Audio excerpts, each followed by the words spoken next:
Bismillah ar-Rahman ar-Rahim. Hello and welcome to Footy Judge Mo, people. The storm has passed in Dubai, has passed in the Champions League, in the Europa League. Everyone is out. No teams are left in Europe apart from Aston Villa in the Conference League. Everyone now is focused on the league. Who's going to win the league? Who can still have a chance of winning the league? A lot of Liverpool fans are saying that Liverpool are not even going to be there within 2-3 weeks. They're going to be out of the title completely. Hit that like button if you just joined. We'll talk about Manchester City and Chelsea Cup game. How important is it for Chelsea? Pep Guardiola rumored to be leaving from a Spanish press, of course. You know, it's not true. He's staying probably until 2050 because nobody is out there to give him the same amount of money. And we'll talk about Arsenal, Bukayo Saka, and everything. Big up everybody that is here. Brilliant panel for you people, of course, with Sai making his debut on the channel. Man City supporter, of course. You see him on LB. You see him on the Mancunian Way, on all the other channels, of course. Jamie Phillips is here to talk Liverpool and everything. Michael Dayu Dunn will be here, of course. And hit that like button if you just joined us now. Hit that like button, people. And if you're watching us on the replay, hit that like button. Everybody's calm now after the Champions League. Everyone is just calm. The Europa League. I've had a great week. I can't lie. Seeing the Prem in the mud makes my day and my week, my season. So you're a Liverpool supporter. I don't. Mo, guess what? I could care less. I hate Premier League fans. You know that. I hate Premier League content. I don't really care for it. But for you, Mo, I will join you for this channel because you're a good guy. But Premier League content, like all the content, all the fans, and all the pundits can hold that because of all the arrogance that they showed against all of Europe and Borussia Dortmund somehow in the semifinal, which is glorious to see. But yeah, Liverpool took a massive L. Can't lie. Yeah. How are you after the Champions League? I'm better now. I was in a bit of mourning. I expected us to go through. I really did. Like Champions League was the tournament I thought we would win this year. We had the biggest chance of winning it, and it's the hope that kills you. And when that went to penalties, I knew we wouldn't win. But then when Modric didn't score, my hopes just rose, and I really thought and believed, and then bang, out, and that hurt me, yeah. So, but I'm better now. I'm back to me. Yeah. How is the double going, Daya? No, it's not. It's not happening. It's not. Of course, it's not happening. No, it's not. It's not happening until you're out of it. But if you're in there, you should always give yourself the best chance of saying, you know what, hey, look. I mean, that's the reason why you're in there. That's the way I look at it. If I'm in 2 fights, I give myself the chance of saying I can win both fights. Now, if I don't win both fights, it's on me. But at least while I'm there, I'm not counting myself out. You know, there was no point in me counting Arsenal out of the Champions League when we were still in it. Anything can happen in football. Yeah, regardless, you might be playing somebody who's better than you, but anything can happen. We saw Borussia Dortmund. Anything can happen. You know, so for me, I don't count it out until the fat lady sings, man. So yeah. 100%. Listen, we'll start with Arsenal and Liverpool chances of winning the league. I want to ask Sai first because he's a Man City fan. Do you see Man City dropping points in the coming games, or do you think it's a full-on conclusion? It's definitely not a full-on conclusion. I think we will lose and drop points. Not maybe lose, but we will drop points. But the kink of that is, I think both Arsenal and Liverpool will as well, which should make us champions. I don't think any team will go 6 for 6.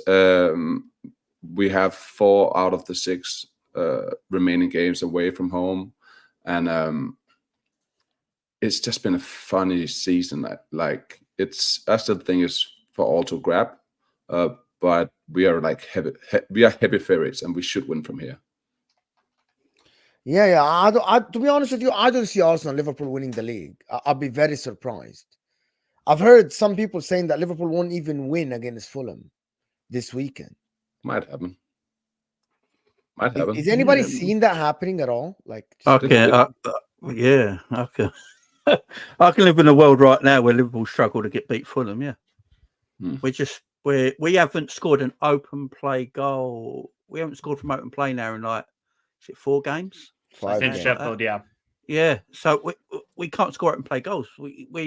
There's something seriously wrong about our side right now. And as a Liverpool fan, I don't trust us to go to Fulham on Sunday and pack in 2 or 3 goals. I just don't see it right now. I think it's going to be a struggle. And look, I hope I'm wrong. I really do. But that's a difficult game because Fulham have got nothing really to play for, so they're a bit more relaxed. And that's, I just feel like Liverpool struggling in front of goal right now. They can make opportunities. They can create opportunities. They just can't finish them off for whatever reason it is right now. But yeah, it's going to be difficult. But also not having anything to play for, like being on the beach, should also be like being in Liverpool, like favoritism of Liverpool. Like if they're on the beach, like I would have think I don't know.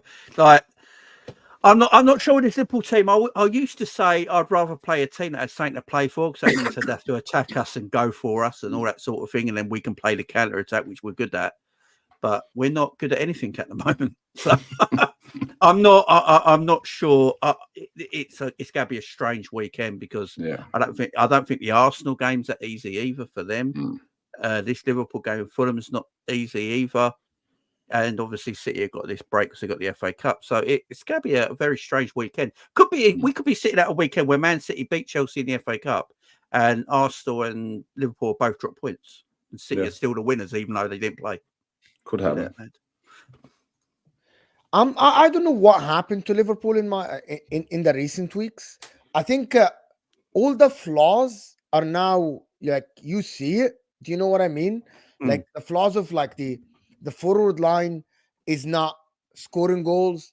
The defense now cannot keep the ball out of the net. I think it's just catching up to Liverpool, and people are not realizing this. It's catching up to Liverpool now. Like we kept saying it's sustainable. It's sustainable. You can score goals. You can win games 3-1, 2-1. You can come back from behind, until it didn't happen. And I had this argument this morning on Saeed's channel about Liverpool not actually this season playing a football that is on par with the other teams in the league. That means you go to the game and then you hope that your forward line deliver. Yes, you create a lot of chances, but you still concede a lot of chances. Yeah. And until it caught up to you, you didn't score goals. That's what happened. No, I agree. We're all this coming back from behind every single week. The team is now completely, shattered. They're like, you can't, as you say, you can't keep doing that. And was it sustainable for a while? Yeah, but then you've got to adapt eventually and change the way you play a little bit, because it can't be sustainable for a full season. But yeah, they look like a team that's running completely on empty. The manager looks like he's running on empty, and that's seeping down to the players now. In fact, I think for the first time yesterday, watching that game last night, was the first time this season I think the players are now playing like a team that know their manager's leaving in the summer. And they're not, and they don't look motivated for him like they have been for the rest of the season. I noticed that last night, because we were playing like we were the team 3-0 up. It was mad. It was absolutely mad, passing it around at the back, not attacking. Yeah, it's just the lack of motivation in the players at the moment is showing right now for me. And Mike, is Jurgen Klopp leaving the squad in a good place? I would think so, yeah. So you trust the likes of Nunes, Szoboszlai, Gravenberch? Yes. Well, you're going with bench guys like Gravenberch. See, nobody's going to expect Gravenberch to be starting for Liverpool Football Club. The problem is, I do trust Szoboszlai. I think he's just playing out of position now. Thank you. Look at where he's playing for Hungary. Left wing, left cam. Now he's playing right wing. I mean, granted, he is playing terrible recently. I mean, the amount of misplaced passes he had yesterday, I counted at least 5 in the first half. Szoboszlai was awful. I don't know if he's just exhausted or if it's just what it is, but his confidence is completely low, and a lot of the players are. Look at even your guy, Mo Salah. This is not Salah. I need the real Salah back. This is not the real Salah. Something has happened to him. I don't know if it's just if he's carrying an injury or what's going on, but he doesn't look good. And that second half yesterday was one of the worst halves I've seen under Klopp. And we've obviously dealt with Burnley at home loss and that sort of stuff. But that second half, we know what Atalanta are going to do. Atalanta are going to do man press throughout the field. And it seemed like we didn't do any coaching throughout the week on how to break that press. All we did was give it to McAllister. McAllister gave it back to Alisson. And then Alisson just waited to see if somebody would receive the ball. That is all we did that second half. It was so pathetic. And I think the team just, once Salah came off and Diaz came off, it just looked like the team gave up. It's just all the motivation is gone. So I'm really worried about where this team are mentally. Physically, they could be done, but mentally, they look finished. And I'm just hoping now, get to the end of the season, give a good send-off to Klopp, and now we just go in a new direction. I'm going to tell you now, Mo, I think we're winning max 3 games the rest of the season. Maximum. Oh. Yeah. Wow. I don't see a lot of positives. Going away to Everton, I don't think that's a guaranteed dub. With the way we're playing, no. I think you guys are being a little harsh on your team, though. No, but see that because we from lost the to Atalanta. We lost to Atalanta 3-0. We lost to Crystal Palace 1-0. And Atalanta, we won 1-0. It was not a 1-0 game. I can tell you that right now. Atalanta were by far the better team in that second half. Yes, Salah had that chance in the first half. That second half, they bullied us. I mean, Zabacosta was looking like prime Zabacosta out there. Come on, this is not what Liverpool have been all season, and I think it's a shame. It really is a shame. I think you need to realize, like, also we talked about sustainability. Is this sustainable? There's something called the performance bell curve, the normal curve of life, which is no matter when you're at the peak, you're always going to come down. But when you get to the bottom, you're always going to go back up. This might just be the bottom of the bottom for Liverpool, but the next 6 games could be where they start to pick up again. And this is why I don't count anybody out, because a lot of times with any sport, especially like in this league where anything can happen. We've seen Fulham do the damage to other teams, right? We've seen like Burnley. I mean, I remember being on the stream and they were talking about I think it was Chelsea Burnley, and I said I think Burnley could win this game, and everybody was like, no. And I was like, well, the only reason I'm saying that is because it's the Premiership. It sounds crazy, but it is, and they drew. They drew 2-2. So I don't count Liverpool out, because there's one of two things you have to look at. One is you still have a very experienced coach. He might be leaving, and number 2 is you have player pride in that team. There's certain players in your team that we all know are world class, and they don't want to go out like that. In Liverpool, they don't want to go down like that. So I think that you guys are being a bit harsh as fans of the club, and of course because of the standards you've set for it and what you expect. But I think you're being a bit harsh on them. I think you need to realize that there's the ups and the downs. Nobody expected Man City to lose against Real Madrid at the Etihad. City hasn't lost at the Etihad for how long? We didn't lose. True. Yeah, on penalties, nobody expected that. Nobody even expected it to go 120 minutes. Nobody, So can I do this super chat? I want to get people's opinions. Mike, thank you, Mike. Mike is saying Jurgen has 1 game left at Anfield, and Liverpool haven't scored from an open play in 5 games. What an ending to a lackluster tenure. Grateful, but move on. Is anybody seeing his time like this at all? No, I think Mike is being a bit too harsh on lackluster. I mean, what does Mike expect from Jurgen Klopp's side in the first 3 seasons, with the likes of Alberto Moreno and Lovren as the defenders? First 3 he's building, ain't he? Yeah, exactly. He's building. Yeah, look. Has he not been a little bit disappointing, Mike, since he won the league in 2020? 4 years. I mean, he winning a cup, winning a couple of cups. Look, the season after we had the injury crisis with the center backs, and then he was being stubborn and playing Henderson and Fabinho, and then we went to Reece Williams and not Phillips, and then we got to. I don't think it's lackluster. I think he's done the best he can do. That's like, what do you want a manager to do? Get 100 points every season? He got 97 points. 97 points. Like, I'm not saying that Jurgen Klopp is the greatest manager ever of Liverpool. No, he's not that. But to say lackluster, I think it's a bit too harsh. I understand from Mike's point. He was probably expecting a lot more from Jurgen, coming from Dortmund, making it to Champions League final, winning 2 Bundesligas. But you have to understand, this is Pep's league. We're all living in Pep's world. So until Pep is leaving, ain't nobody going to win back-to-back Premier League titles. I'm telling you that right now. I kind of agree with what she's saying. So you have to put into context, like, they have been going up against probably the best team in history, with the best manager in history.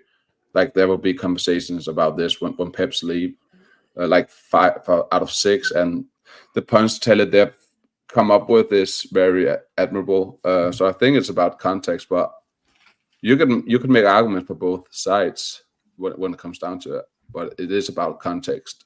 I completely disagree with this notion that because it's Pep, we need to accept that becoming second is all right, not winning a lot of trophies. I get what you're saying, Mike, that Jurgen Klopp got 97 points and 92 points and he didn't win the league. I'm sorry, if that was my club, I would call that a failure. It's not acceptable, right? Because the fact that you got now, I'm going to tell you why. Because I said before, Jurgen Klopp might be the unluckiest manager on earth because he didn't win the league getting that many points. However, it's as simple as, if you got 97, you could have gotten 99. You could have gotten one more game that you don't draw. In 92, you could have been 93, right? It's one more game, right? If you have gotten 1 point behind the leaders, you could have gotten one more. That fact that we have to accept that Pep Guardiola is there, I don't think that's the mentality that Klopp should accept. You as a fan maybe can think that. Do you think Jurgen Klopp with the players sit in the dressing room and think like that? Do you think they sit in the dressing room and think, well, we have done our best this season, we got to accept second? Or are they going to think about it and think, no, we need to do better next season because we need to top this team? And I'm sorry, Pep Guardiola didn't let Liverpool lose to Crystal Palace or make Arsenal drop points to West Ham and Fulham. That's the thing, Mo. For this season, I'm looking at the side. You cannot drop points to Luton. You cannot drop points to Crystal Palace. You cannot do those sort of things. But I'll give an example. What did Mourinho do against Pep in La Liga? He didn't go back to back. That's the only way he could beat Pep, is get 100 points and score 121 goals. And he didn't go back to back. He didn't win a Champions League in that time. So you have to understand, yes, Klopp should have won maybe 2 Champions Leagues because he made 3 Champions League finals, and he should have won another Premier League. I fully agree with that. Under that context, you could say he should have done more. This is Pep Guardiola, who is one of the greatest managers of all time. You're not going to beat Thanos. The guy is Thanos. Just give it up. If he won 2 Premier Leagues, what sort of discussion will we be having then?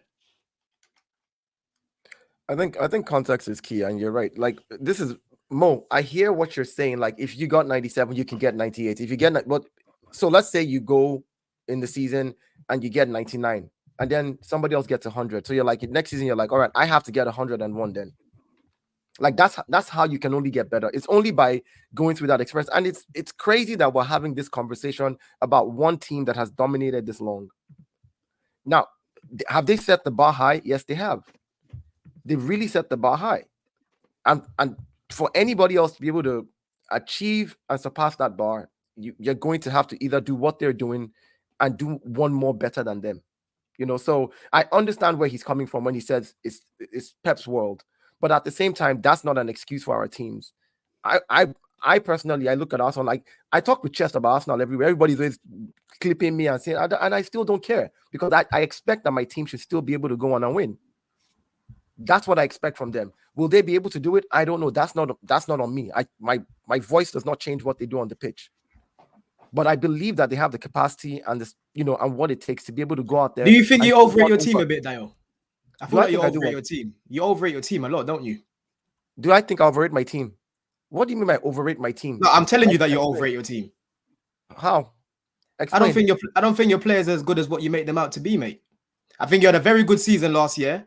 I've spoken about Saka multiple times. It's only now people are catching on to what I've been saying for ages. I've been speaking about him for years. Martinelli, I spoke about it in the summer. I said there's no guarantee that the players that stepped up last year are going to rectify the exact same season, that they did this season, because they're still young players. These are guys with high potential, but they're just not at that level that a lot of Arsenal fans think they're at. And at the start of the season, bro, hold on there. I'll let you come back in, bro. Start of the season, one of the main things that I spoke about, because a lot of people were saying, Arteta's got these lot shackled. It's the system. We're not playing as fluid as what we were last year. I bigged you lot up. I said at the back, you guys have improved. And Declan Rice is a big reason why you've improved. Yeah, you've heard me talk about that triangle, the Bermuda Triangle, I call it, yeah? Gabriel, Declan Rice, and Saliba, right? But up top, I kept being told, these lot aren't allowed to just run at their man. Oh, they're not allowed to do this. But when I'm watching your games, I'm seeing them trying to do these things, but they're struggling to do it. You know what I'm saying? I'm seeing Saka trying to go on the outside. The fullback is just getting him. I'm seeing Martinelli trying to do it. He's just running into blind alleys. So I spoke about it. Even Odegaard, I said Odegaard individually is not at the level that he was at last season. You know what I'm saying? I was saying it from early doors. Jamie Carragher started saying the same thing weeks later, talking about how individually. Hold on, Dio. Let me finish. We're what I'm saying. We're talking about Liverpool, though. You just came in and jumped straight to Arsenal. We're talking about Liverpool. We were talking about the Liverpool. Hold on. Stop. You need to stay in the pocket of the conversation. I thought you were talking about Arsenal. I must have. Maybe I misheard that bit because I joined late. So yeah, I was speaking about Liverpool, and I said I cannot for the life of me, as a fan of Arsenal, regardless of where I know my team is at, give up on my team. That's basically what I'm saying. So I was talking about that in context of the Liverpool conversation. So this is not about the individual players in Arsenal and overrating them. We're going to get to that because if you want to talk about overrating players. An overrated team is 1 billion in 10th position. That's overrated. Bro, it's a joke. Overrated. It's a joke. I'm just it's saying. a joke. So anyway, It's a joke. As regards to Liverpool, right? So I just think that you guys are still honestly being a little harsh. And Klopp's tenure is not lackluster. It's not lackluster. Anybody who says that, anybody who says that is being disingenuous. You can't look at what Klopp has done in this period where football has changed so much. And football has become a crazy thing, money-wise and otherwise, right? Financially and otherwise, like in every ramification, like the way teams are set up, the way teams are playing, the way coaches are coming in, the styles that they are implementing. You can't look at what he has achieved in this 8 years and say it's lackluster. Can I counter that? You can say it's not the greatest thing, but it's not lackluster. You know what that means? That there's no shine to it.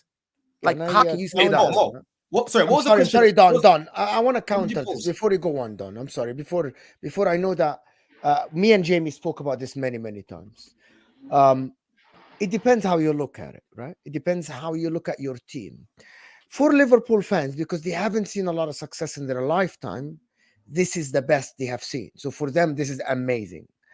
If you consider yourself a big club and a coach comes in, if you consider yourself that big of a club, and you arguably pay the second highest wages, you spend a lot of money. By the way, Liverpool don't not spend money. Liverpool spend a lot of money. You have a coach that came from Germany that broke Bayern Munich cycle and won the Bundesliga.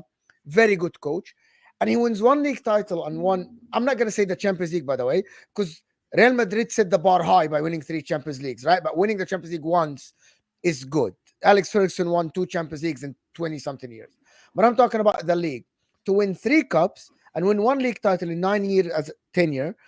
If this is my club as Inter, let's say I'm competing with Juventus and AC Milan, and a manager that stayed in my club and won 1 league title, I would say you failed. Because if I consider myself a big club, right, 1 league title in 9 years does not warrant a manager to stay that long. I know the Champions League is there, right? But the Champions League is 5 years ago. Where has he been? Yes, I get what people are saying. Looking from outside, and I'm going to tell you, in 10 years' time, nobody is going to remember that he came 1 point behind Pep. People are going to remember this time as him staying 9 years and winning 1 league title. This is what people will remember. People just forget that in 10 years, we don't remember the small details. We just don't. Nobody remembers that Chelsea won by goal difference in 2010, right? But people remember that Chelsea won the league under Ancelotti, 2010. People need to look at Liverpool not from Liverpool eyes, from outside as a big club. And because you haven't won the league in 30 years, you think, yeah, it's okay. You can win 1 league title in 9 years. I don't think that's very successful. So Mo, let me counter what you just said right now. Exactly what you just said. If, for example, Liverpool had been winning in those 30 years and then he came and all he has won is 1 in 9 years, then you can say it's lackluster. Liverpool had never won it in 30 years. So the fact that he came and he did that, you can't say that the legacy that man has is lackluster. That's what I'm saying. If Liverpool had been winning the Premiership, let's say in those 30 years, let's say they had won like 5 or 6 times, and maybe they had a coach who won it 3 times back to back, and then they bring in Klopp, and then Klopp only wins 1 in 9 years, then you can say Klopp is lackluster. But Liverpool had not won in 30 years. They had a 30-year drought of not winning the Premiership. So Klopp coming to be the first coach to get them their first one can't be classified as lackluster in my books. That's what I'm saying. Of course, you're a big club. You set bigger standards Yeah, for yourself. But if you break a cycle, for example, if you break a cycle of something So that the for club has been going Liverpool, through, then Dio, for Liverpool, yeah, that's what I from said to Liverpool Liverpool fans. point of view, but But- that I don't have to. I'm not a No, Liverpool not you, fan, not bro. you, no, not you, not And you. I I've was been talking, all my life. no, I was talking I've to been the Liverpool reminded fan. all my life that Liverpool is this and that. All I my was talking life, to- bro. I've been reminded. Yeah, but Mo, let me ask Mo, Mo, let me ask you a Mo, question. go back, Let me yeah. ask you a question. Wait, Don, can I just quickly ask a question Go to on, Mo? go on, Sorry. Mo. Mo, what would you classify then Arteta's time at Arsenal? Here's the difference, massive difference between Arteta and Jurgen Klopp. I'm going to tell you the difference. Arteta came in as a novice manager, built a squad that can compete for the coming years, right? Arsenal at the current, I'm not talking about Jurgen Klopp's first 4 seasons. Once he built the squad, what did he do after? My point about Arteta, from now on, Arteta needs to deliver. But he already had his build. He already had his building time. He already has his thing. And by the way, this Arsenal team at the current moment, right? It's built to be able to hold, they have a spine that should be able to go for not 5-6 years, right? This is it. The Sakas, the Odegaard, the Rice, the Saliba, the Gabriel, even the David Raya. Spine. You built a spine. Now deliver. But if Arteta stay 9 years, if he wins the league title next year, do you think that Arteta is warranted 4 more years without winning a league title? Let's imagine that Arteta wins the title this season. Let's imagine that. I'm going to put you on a hypothetical. Arteta wins the title this season. Come next year, he doesn't. The year after, he doesn't. The year after, he doesn't. The year after, he doesn't. Should Arsenal fans sit there and say, but he won it 4 years ago? You consider yourself. Here is the thing. In Italy, they say that you consider yourself a Roma, and Mike knows that, or Inter, Juventus, Milan. You aren't successful, you go. We get the new guy in. There is a Roma that as long as you're challenging, as long as you're competing, you might win a cup here, you're warranted to stay. Inter, Juventus, Milan, Real Madrid, Barcelona, Bayern Munich, you don't win. It doesn't matter how much you build, by the way. You don't win, you go. This is the big clubs. Big clubs do that, right? This is it. Don't give us headache every day about my pedestal. I am here. I am there. I am this club. I am the biggest fan base. And then your manager wins a league title in 9 years and you tell me, yeah, it's great. It's good for you as a Liverpool supporter because you haven't seen a league title in years. Good for you, right? But it's or not, I at least compete, Mo. I mean, do you understand where Liverpool were for 30 years? 100%. So from a Liverpool point of view, fine. Yeah, exactly. See, we're going to have a different aspect towards this compared to neutral fans, and that's rightly so. You would say I want that, be, Mike. Yes. No. Yeah, that's 100%. You should be much more ruthless, but you got to understand. I went from losing Stoke City 6-1 on the final day of Gerrard to now at least competing against Man City. And hey, you know what? When I look back, I think twice. Yep, exactly. And then when I look back on this, I'm going to say you should have done more, Klopp. I would say past 2018, you should have delivered 2 Premier Leagues and 2 Champions Leagues. You cannot lose 2 Champions League finals to Real Madrid. The 2018 one is a bit difficult. Oh, go ahead, Jamie. So Liverpool go in stages, yeah. Liverpool go in stages. Now I've been obviously watching the ball since '89, so I've got a thing on. So they go in stages. Liverpool. When Gerard Houllier took over Liverpool, Liverpool were in trouble because of the Roy Evans period at Liverpool in the early 90s, yeah, and the Graham Souness period where he sold everyone and bought absolute crap like Torvin Picnic and things like that, right? It was absolutely dire. And then you went to the Roy Evans era where Roy Evans just let the boys go out every weekend and get on the booze and stuff like that because he wanted to be friends with them, right? And the club was in array. Then Gerard Houllier came along and picked Liverpool back up. Yeah, Gerard Houllier came along, picked us back up, won all the trophies apart from the Premier League, but built a team again to get us competing, got us back in the Champions League. Everyone loved him and fell in love with him. He could only take the team so far, so we brought in Rafa Benitez. Rafa Benitez carried on the work Gerard Houllier done on his debut season, won the Champions League. Everyone fell in love with him, and then he built his own squad and tried to challenge. And I think he finished runners up twice or something. I think we lost 4 games in 2 Premier League seasons in combined under Rafa when he was building his team, but we couldn't get over the line against Man United.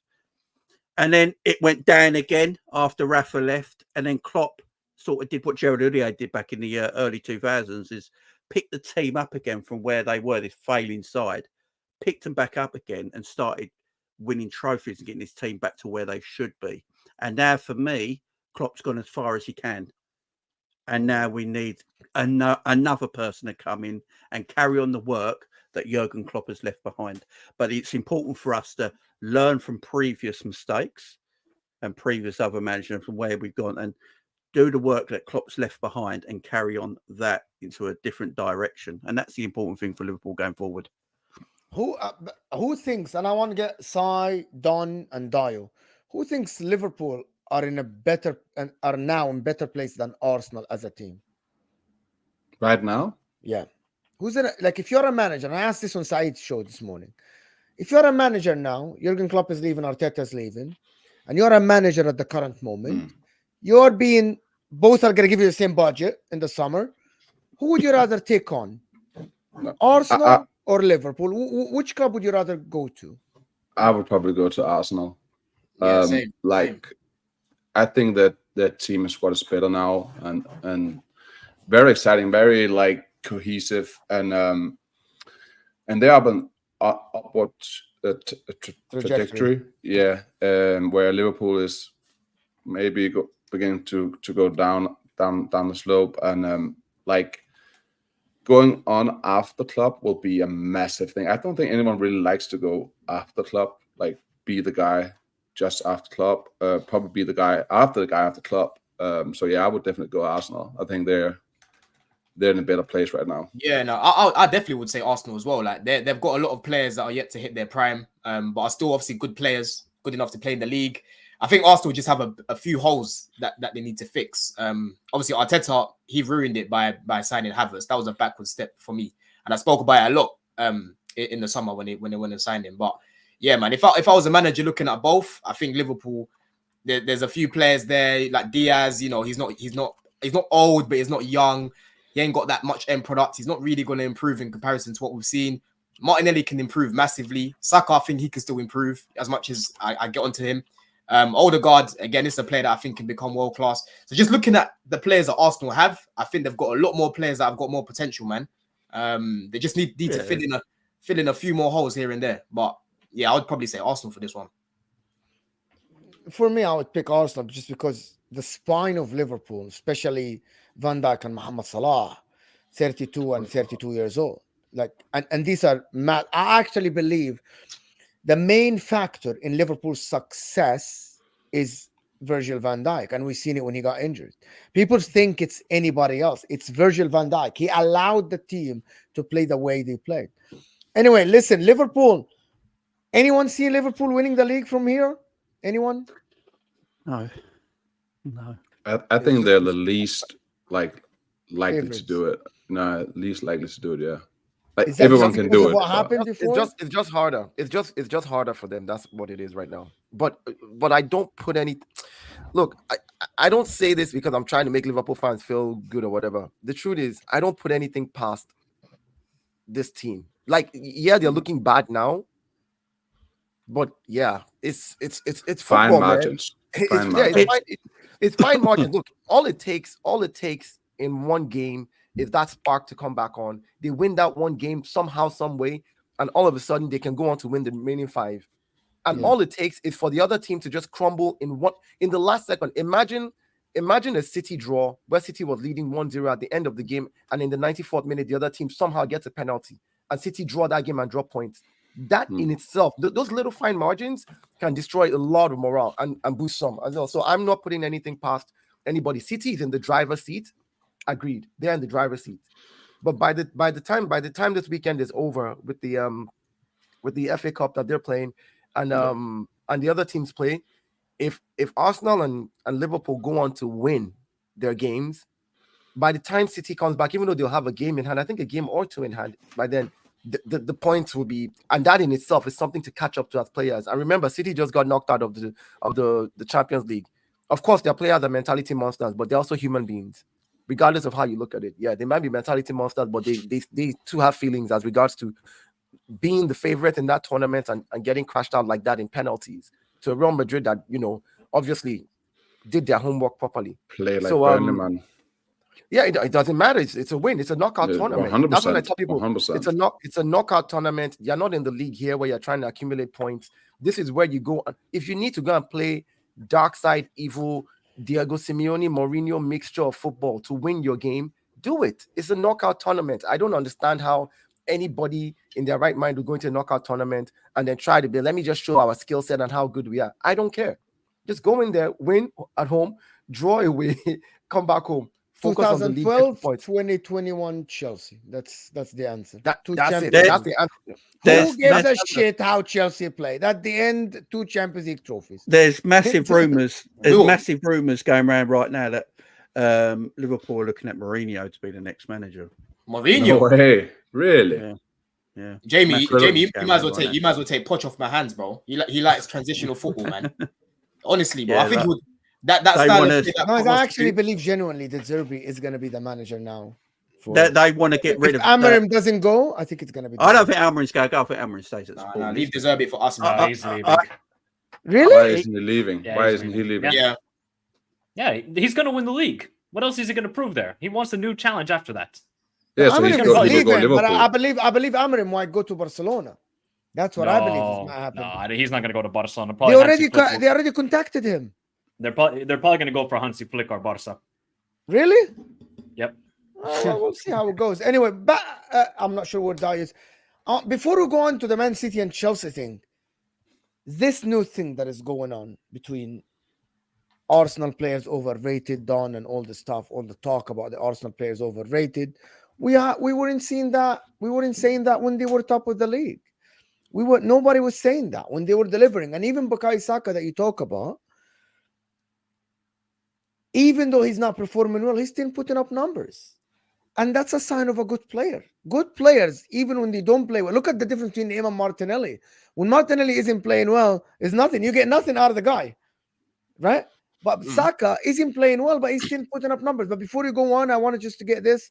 Mara X is saying, from me, it has been an underwhelming Liverpool fan. Thank you so much. Sean is saying, see the difference in opinions, how they look at it. He got us back to a big club.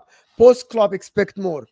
If you want to say that, that's fine. That means you weren't as big before. You were still, you went to like a different phase, but which is fine. If you want to consider yourself like an Aston Villa, where you weren't big as before, Liverpool still had world-class players. Even though you didn't win the league, you still had the Fernando Torreses. You still had the Steven Gerrard, right? You had like Luis Suarez, right? You had very good players. It's what you consider yourself as a club. Anyway, back to Arsenal. Thank you everybody that sent super chat, guys. Make sure to like the video. Let's get to 200 likes right off the bat, guys. Hit that like button for us underneath the live chat. Arsenal just one loss to Bayern Munich, and we are judging Arsenal. And I want everyone's opinion here. We're judging Arsenal based on how their fan base, we're talking about their club.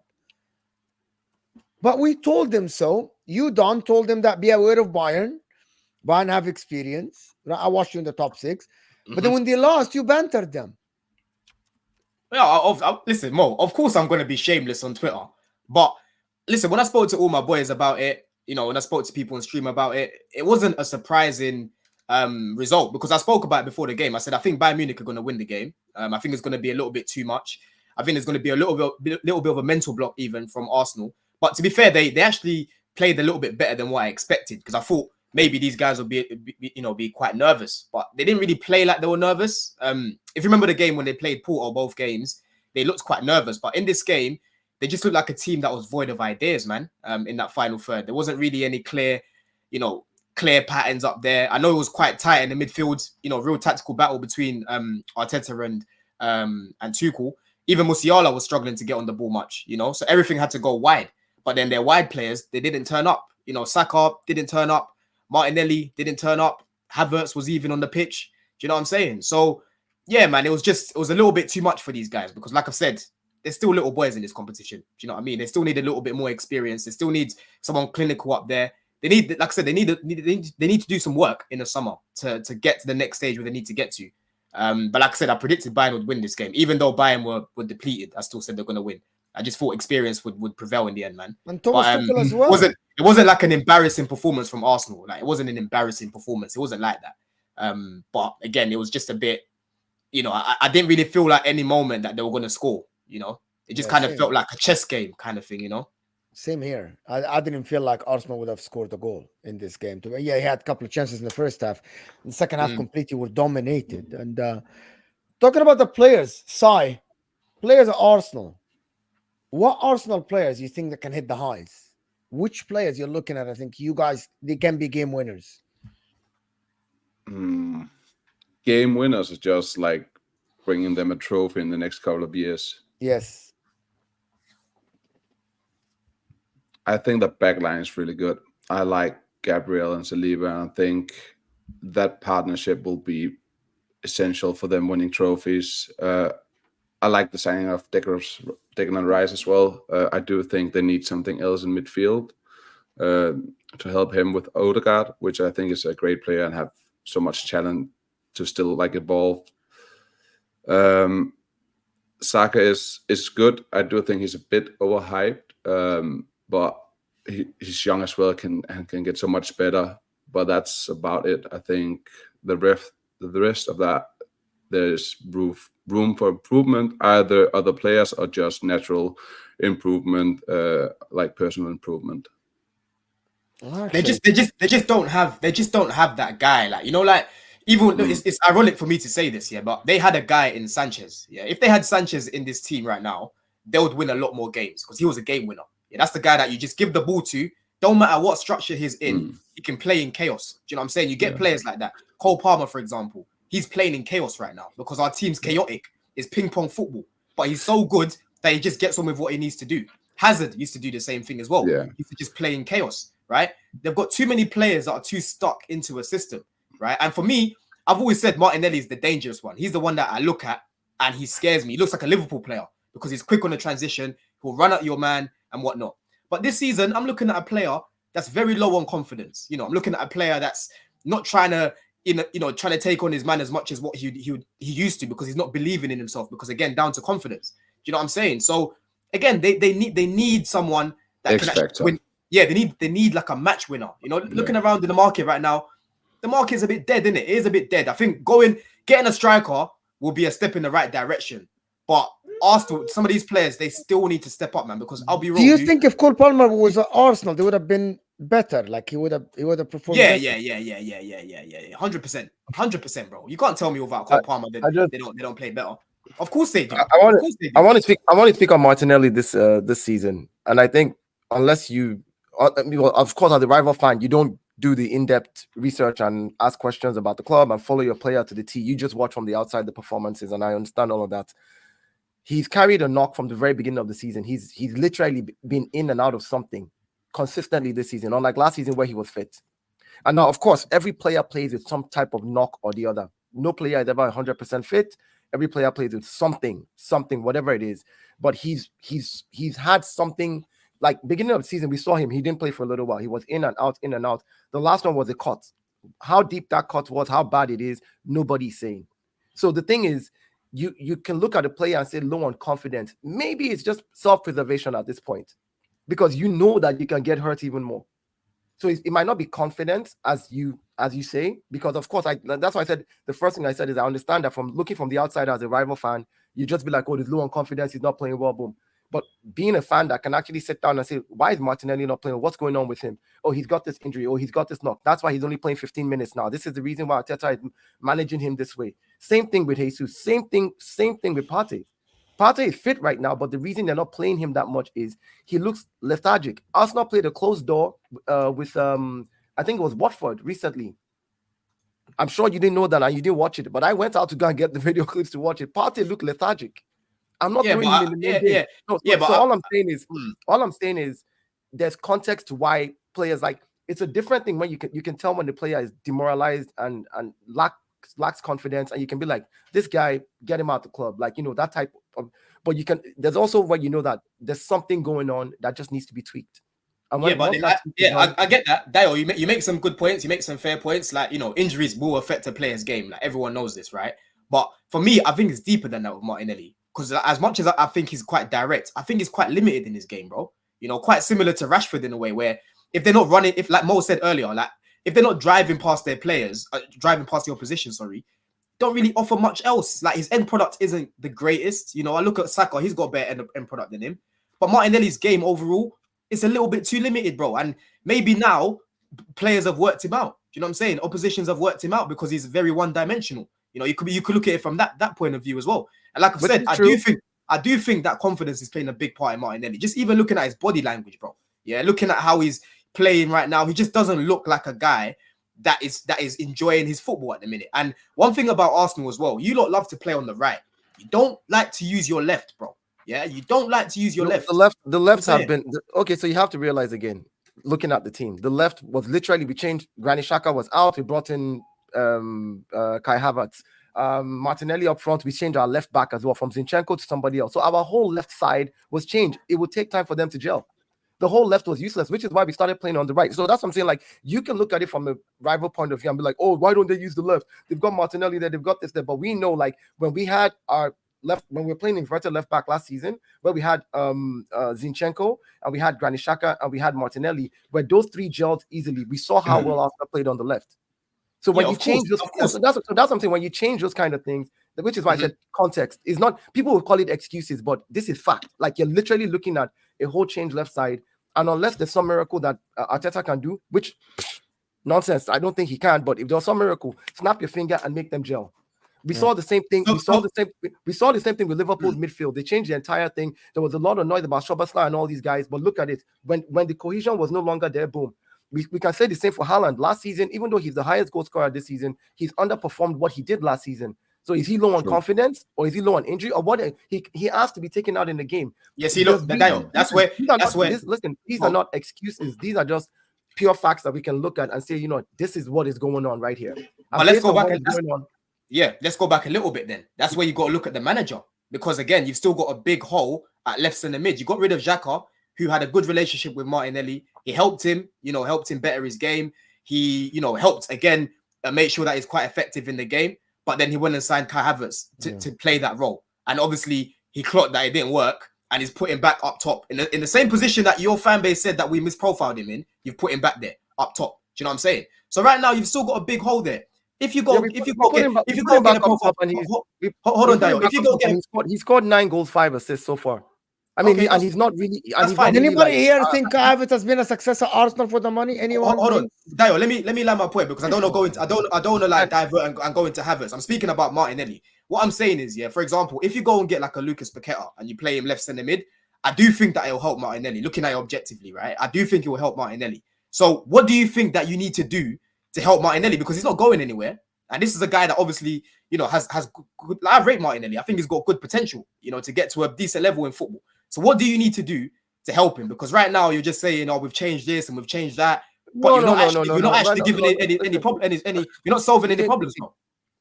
See, Martinelli's issue. I already outlined. I told you. I said this season, as compared to last season, where he's been carrying one knock or the other, is part of the reasons why he's not performing. Confidence might also be part of it. That's something that needs to be dealt with. Because if you're saying that another player is the reason Martinelli is going to fire on, it could be. But Martinelli himself, the injuries need to heal. His confidence needs to come back majorly first, and then whoever you play with him, because his confidence is high and he's not injured, he will most likely up his game. That's the first thing that you need to do. So if you're talking about centre mid, the only reason we're playing Kai Havertz up front is because Jesus has been injured literally half the season. Eddie Nketiah is not good enough. So Jesus has been available certain games, and he's still. No, I'm saying he still has a knee injury. He has a knee injury that can actually come back at any time. And this is what they've told. No, this is why he went out for another surgery halfway through the season. You don't follow your players like I follow my players. You can follow your Chelsea players and tell me stuff that is happening in your club. And we all know about Jesus' injury problem. And he's playing through pain. We know this. A lot of players play through pain, bro. This is.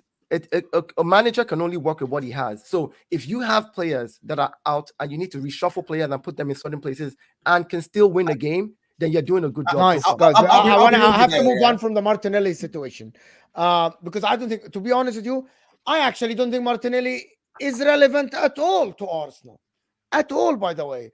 Of course he's relevant. Relevant. I think we're not doing that. Let me just tell you. I don't think why. I think why it's not relevant, Martinelli, because they have way bigger problems. If Saka continues like this, and I think he's good, if Odegaard, they need a left central midfielder, they need a left back. Martinelli is the least of their problems, in my opinion. Martinelli will be all right. He doesn't have to be a 20-goal player, bro. He doesn't have to be a 20-goal player. There are a lot of wingers that I've seen. He can be someone like at 9, 10, 15 goals, maybe He's got the 15 same GA. stats as Cody Gakpo this season. Like, I don't think he's important. The problem, people are looking at Martinelli. He's been in and out of the team. I think the main topic about Arsenal, before I go into Man City and Chelsea, I don't want to get Mike's opinion here, is what is next? What is next? We keep asking the question about this Arteta project thing, whatever youth project. What's next? Go again? Do we actually believe that he can beat Pep next season? Do we believe that? He better sign a striker. That's what he's got to do. If he doesn't sign a striker, you're not winning the Premier League. I'm sorry. If you're going to trust, Kai Havertz has been decent this season. I don't think he's been a flop or anything, but he hasn't been good and not worth the money. But you have to. What did Arteta say after the game? We need a 30 to 40 goal scorer in our team. Does Arsenal have that sort of guy in their team? No, they don't. That was Salah for Liverpool. Arsenal need to recruit and sign that dude.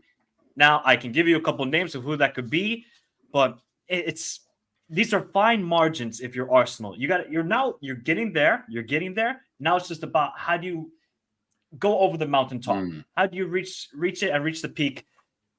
I don't know. I think people are being very harsh on them about Wednesday and losing to Bayern. Look, they've been terrible this season. I've watched a lot of the games. They've been terrible. But the fact that Konrad Laimer and Goretzka, two guys who have been atrocious pretty much the whole season, were able to, go toe-to-toe with the midfield of Rice, Ødegaard, and Jorginho. That's not good either. You can blame them. You can blame the attack line as much as you want, but the midfield had to do its job in those two legs. I don't think they did. If I'm going to be perfectly honest, Rice trying to drive through the midfield was killing me, man. Killing me. No, but do you know who was driving through the midfield? It's Konrad Laimer. I just want to dispel something as well. Yes, on the Bayern has looked terrible this season, but Bayern is on track right now to get 78 points. Last year they won the league with 77 points. The year before that 79 points. The year before that 79 points. So hold on, Dave. Yeah, listen, Bayern has only lost 6 games this season. Only 6 games this season. Let me say something to you. Yes, they have been the worst Bayern team for Bayern's level. We can call that out for what it is, right? But what Leverkusen has done this season in the Bundesliga is beyond amazing. That's the reason why Bayern is looking that terrible. So when you sit there and say, so when people sit there, listen, I agree with you that they are not the Bayern of old. But when you sit there and make it seem like there's such a terrible Bayern team that we should have steamrolled them, I just think that narrative is wrong because but you should have beaten them at Emirates, though. Because the point, listen, the point that they're at right now is the exact same point they were last season when they won the league. So, but Dio, can you acknowledge that you should have beat? Can you acknowledge that you should have beaten them at Emirates? Can I say? Hold on, Jamie. Yeah, Dio, you had to go and beat them at the Emirates. Yeah, you lot were favorites to go and win that game at the Emirates. They had no fans, bro. They had no fans. They haven't even got a proper DM, right? They play ping pong football as well. Yeah, they play ping pong football. All it is, Tuchel, like that game the other day reminded me of Tuchel in the Champions League for Chelsea because that coaching was mad. Yeah, we literally conceded 5 goals that whole Champions League running when we went and won the Champions League. The least amount of goals any team conceded, right? It was a tactical masterclass from Tuchel. But let's not act as if people weren't talking about you guys actually beating Bayern. I even said you lot can actually beat Bayern this time round. When you drew them, I was thinking, these men can actually do them. Revenge, So let's not act as if. No. So beating Bayern at the Emirates, right? What were you basing that on? Because I want to say something. What are you basing that on? You're basing it on our league form and the form that Bayern is in, right? You're basing that like Arsenal should go on and beat them because 1, we're at the Emirates, 2, they have no fans, 3, we're in a better form than they are, 4, that they are in the they're in the negative form. And we have all agreed from the very beginning of any discussion, most discussions I've been in, your league form does not translate to Champions League. It's 2 different things. It don't matter if you're playing at home or away. Your league form does not translate. When you won the Champions League, what was your position as Chelsea? Do you understand what I'm saying? Like, so when we're talking about when you're talking about the Champions League, you have to also understand that it comes with the experience of playing in the Champions League. This is the first time back in 7 years, first time in the quarterfinal in 14 years. Arteta's first Champions League. These are not excuses, these are facts. And if you expect that Arteta in his first year at the Champions League is going to win, then you're saying he's one of the best coaches in the world, the best managers. If you're expecting, that's what you're saying. But if you realize that these are the facts that look, regardless of how it is, you're playing in a tournament that you haven't played in before, and you don't have the experience playing in, and you've gotten this far, and you just have to figure a way to win. Guys, don't wait, Jamie. What do you say? Because I need to move to Man City. Bayer Leverkusen could win the Europa League in Alonso's debut. What are we doing here? Look, right. I didn't expect Arsenal to go through against Bayern Munich. I don't know. I understand why Arsenal fans were so gassed at drawing them. They're European royalty. Yeah, you struggled against Porto. And you Lens. struggled against Porto and Lens. And then you lost to Atalanta.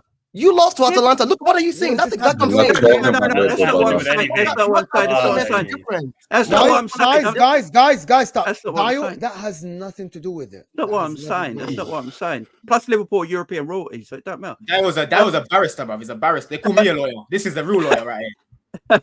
And Arsenal struggle in Europe under Arteta the way they play against good teams. Last year they got knocked out by Sporting Lisbon in Europa League. This year they got knocked out by Bayern Munich. They struggled against Porto. I didn't expect Arsenal to win this quarter-final. I didn't. Bayern Munich might be crap in their league this year, and it might not be the same Bayern Munich. But it wouldn't shock me if Bayern Munich go to this final. It wouldn't shock me if they somehow got past Real Madrid, because they just know how to go through Europe. They've got players who know how to do it, and that's the point, right, Thomas Tuchel? That's what I said, though. That's what I said. And you got so defensive for no reason. No. What I meant by you lost to Atlanta is saying your league form. Don't do that. I said your league form doesn't translate in knockout tournaments. That's what I meant by you lost to Atalanta. You might be playing well in the league. You might be second or third in your league, but when you go to a knockout tournament, it doesn't translate. Arsenal's league form did not translate in the UCL, and it will never translate in the UCL. That's what I was simply saying. Yes. Okay. I need to move on. I need to move on. Just one last point. No. I have to move on to Manchester City. One last point. No, I'm not going to go into it into detail. I'm just saying, I get what Dio was saying. Yeah, no one's saying it's the be all end all. If you're playing well in the league, you're going to play well in the Champions League. But every single team, every single person here would rather their team to be playing well in the league and then go into the Champions League on good form, because you have confidence, you have belief 100%. that happens, right? I could say so much more, but we can't. Dio is googling in real time random facts just to say they are just as mid as Bayern. This is madness.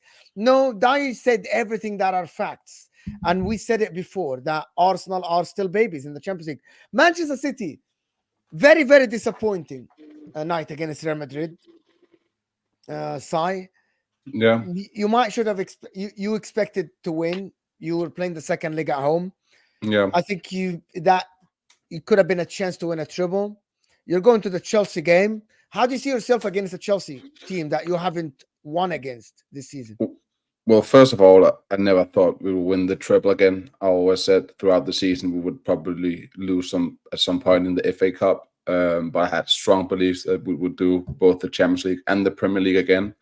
And I went to the Madrid game in Madrid, and after that I was so confident. I was we got this. And then Liverpool and Arsenal lost in the league, and we're like, yeah, this is it. Bang, we're gonna do this. And then we lost that game, and I'm fearful for the Chelsea game. Man, I really is one of my best mates is a Chelsea fan, and I've been saying to him for quite some time that I think we probably lose on tomorrow. Like they've been every time we played them this season, they've been great. Like they're like our kryptonite this season. We're struggling against them, and they're playing really good. And I think we're like playing into their strength. And I'm fearful for tomorrow because we had 130 minutes of football yesterday, and a lot of players was tired and knackered. Some picked up a few knocks. So it's going to be an interesting game, and I'm not confident going into it. Do you regret selling Palmer at all as a fan? No, I think that's overthinking it. Like you really don't have a right winger this season, you know that, right? No, well, we do. Like we do have a right winger. Like who is it? We've been playing Bernardo. He won us. He was a big part of winning us a triple last season, and we can play Doku out there as well, Bob as well. We just haven't been utilizing the right players at the right times, the right games, I think, and regretting selling Palmer is just reactive. He wanted to leave. It's so reactive. Like Why? You So- really don't have a right winger. Bernardo's a midfielder. Foden, you guys say that he should be a midfielder. Haaland starving. But- Hey, Mo, but- they got Erling over there. By the starving. way, I am not being shameless. Really, this season, a lot of Man City fans said we really don't have a right winger because if we play Bernardo there, he's not as creative as your normal winger. He's more of a midfielder. And Foden, you guys say that he should be playing in the midfield. So yeah, but so Bernardo isn't as creative as other wingers, but he brings so much quality out there. Grealish as well, and I think we're at a point now we should be playing Kevin and Foden in the midfield for all that creative they will create. And Don just said like or act or talk like we should be regretting it, but we're not. It would be a reactive, meaningful thing to say because we got a lot of money for him at the point he hadn't played more like 3 games for us in the Premier League, and now he's banging at Chelsea, and that's fine. It's perfect. He wouldn't have got the same game time or the same freedom with playing with us. So I'm not regretting it, but I love Palmer. I wanted him to stay. It's not about that. He would have been really good for us, but he wouldn't have been the player he is today and right now at Chelsea if he stayed with us. That's just facts. I disagree completely because I think if he stayed at City, he would have had that right side written to him. No. Cooking. That's because you see him playing now. That's what. yes, of course, in there's- hindsight. yeah, Of course, but it's in hindsight. Yes. Yeah. So Of course, in you wouldn't have hindsight. had it. But They that's wouldn't how have we had judge it. players. Pep never gave him a Nah, chance. They He's wouldn't been have given a chance and he's been playing well. it. No, That's, he that, hasn't been that's playing disingenuous to say. Obviously, like Palmer wasn't performing at this level at Man City, but every time I would see him, he never looked out of place, and that's why I was happy with the signing. well. Oh, bro, you know? that's He not never true. looked- he looked- Last it- season, it no, is he true. did. Come on, he did. Yeah. He never looked. Nah, he never looked out of place for me, you bro. put- When I was watching for Man City. when he played almost all the games last season, he did look out of place. Bro, He he was plays too 300 eager. minutes. He And- plays 300 Exactly. minutes. Yeah, I know All that, of but them, that's 300 but minutes. The I whole think we have to season. look. People we have to forget. look at the People sample forget, size. Mo. Yeah. People forget when Palmer was basically on the verge of breaking through. Then he picked up that injury. People forget about that, right? People forget about the performance that he put up against Arsenal when he scored, right? And he equalized for you guys when you went to the Club World Cup as well. Do you know what I'm saying? This is a He good did. player, and like I said, everything know. that happened. What do you call it? In summer, everyone was cooking us like, why are you not signing another young player? And I said at the time, this is a polished young 21-year-old. Like he doesn't play like a 21-year-old when you watch him. He can affect the game. He wants to get on the ball. For me, I prefer him down the mid. Down And the he middle. wouldn't have had any pressure playing for City, by the way. The pressure would be on the Fodens, the Palmers, the Grealishes, the Rodris, the Haalands. Palmer. By the way, Yeah, Palmer, listen. if he played for, imagine if he played for Pep, he would be the youngster that nobody's looking at. He wouldn't have any pressure. It would have been had. Come on. No, put it We this know way, that. yeah. There's a 4.5 minute video of Palmer just creating chances for our team, yeah. Because we've missed a lot of big chances, and literally all the video is basically Palmer. It's not even a Palmer video; it's a missed chances video. But he's legit the guy creating for everyone, bro. Yeah, and I'm looking at some of these chances. I'm thinking, yo, Haaland is eating from that one. Haaland is munching from that one. Do you know what I'm saying? So he would have definitely gone a long way to help you Come guys. on. I know that Pep can do no wrong. Wait. in Man I have to City- Man respond to City's that. fan. Go ahead. Go on, bro. So how teams play against us and how they play against Chelsea is so different. Like we're playing against 2 banks of 5 almost all the time. No team is really respecting Chelsea. Like they finish, try bro. to play against you, go up Let the him field. finish. Let him finish. So you can't really say that, oh, he would feast from that, because it would be total different conversations when we're playing. Would be different tactics. So you can't just do that and say, oh, because you can make that here. It wouldn't be the same in City. It's just not. So it makes no reason to spend any more time on Palmer. He's banging at Chelsea. We got money. You're happy. We're happy. Like it's like I disagree. I disagree with that last point though, because listen, everyone knows Chelsea struggle against low blocks. Some teams have come out to play, like your Man Uniteds, your Liverpools, and these sort of teams. But most of the time, when we play the lower league teams, it's not ping pong football. They like to sit back, and we have to break them down. And Palmer is a big part in usually when we break them down. He has a part to play. He gets an assist. He'll create a chance. So listen, I get what you're saying. More teams will probably have a low block against you guys. But Palmer is the sort of player to beat a low block. That's why he would help you guys, is the point that I'm making. He creates some very good chances. Jackson's on 10 goals this season, and he could be on more. And a big reason why is because of Cole Palmer. Start of the season, we weren't playing well, right? Wasn't really playing that well. And one thing that I was saying was, I know we're missing chances at the minute, but if you look at the sort of chances we're getting, we're not really getting Jackson one-on-one in front of goal. They're just scrappy chances. We're not creating good chances. When Palmer came into the team, that changed completely. that changed completely because the way he plays the game, he's always plating these guys up. And my team's full of young players. These don't need to be fed like babies. Do you know what I mean? That's what he does. He feeds them like babies. Do you know what I'm saying? And that's what he'll be doing for Haaland, bro. Regardless of you facing low blocks, that is what he's there for. Give Palmer time on the ball to look up. He's finding Haaland, bro. He's gonna find Grealish on the back post, bro. Do you know what I'm saying? Yeah, but no one is like doubting the talent or the potential of Palmer and how good he is. That's not the question here. It's stupid to keep revisiting something about regretting it because it's done. Like, he would have been a good asset for us.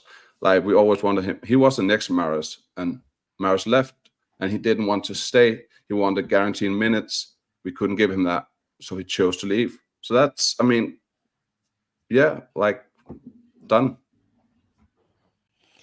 Looking at the game tomorrow, guys, just last point, because I know Sai has to go in the next second. Sai, the game tomorrow, if you don't win that, and you don't win the Premier League, how are you looking at this season?